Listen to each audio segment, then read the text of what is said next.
എന്താണ് എംപോക്സ്? ലക്ഷണങ്ങൾ എന്തെല്ലാം? പ്രതിരോധ മാർഗങ്ങൾ.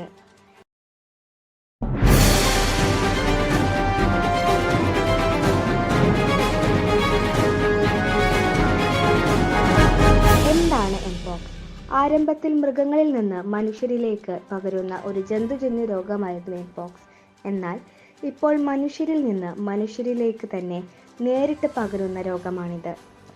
തീവ്രത കുറവാണെങ്കിലും 1980 ലോകമെമ്പാടും ഉന്മൂലനം ചെയ്യപ്പെട്ടതായി പ്രഖ്യാപിക്കപ്പെട്ട ഓർത്തോപോക്സ് വൈറസ് അണുബാധയായ വസൂരിയുടെ ലക്ഷണങ്ങളുമായി എംപോക്സ് ലക്ഷണങ്ങൾക്ക് സാദൃശ്യമുണ്ട്. രോഗപകർച്ച. കോവിഡോ H1N1 ഇൻഫ്ലുവൻസയോ പോലെ വായുവിലൂടെ പകരുന്ന ഒരു രോഗമല്ല എംപോക്സ്. രോഗം ബാധിച്ച വ്യക്തിയുമായി മുഖാമുഖം വരിക, നേരിട്ട് തൊലിപ്പുറത്ത് സ്പർശിക്കുക, ലൈംഗിക ബന്ധം, കിടക്ക, വസ്ത്രം എന്നിവ സ്പർശിക്കുക, സുരക്ഷാ മാനദണ്ഡങ്ങൾ പാലിക്കാതിരിക്കുക തുടങ്ങിയവയിലൂടെ രോഗസാധ്യത വളരെയേറെയാണ്. ലക്ഷണങ്ങൾ: തീവ്രമായ തലവേദന, നടുവേദന, പേശിവേദന, ഊർജ്ജക്കുറവ് എന്നിവയാണ് പ്രാരംഭ ലക്ഷണങ്ങൾ.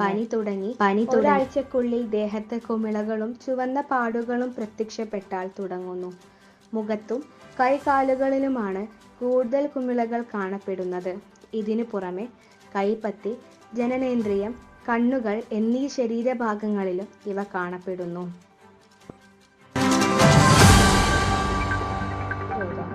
അസുഖബാധിതരായ ആൾക്കാരുമായി നിഷ്കർഷിച്ചിട്ടുള്ള സുരക്ഷാ മാർഗങ്ങൾ അവലംബിക്കാതെ അടുത്തിടപഴകുന്ന ആൾക്കാർക്കാണ് എംപോക്സ് ഉണ്ടാകുക.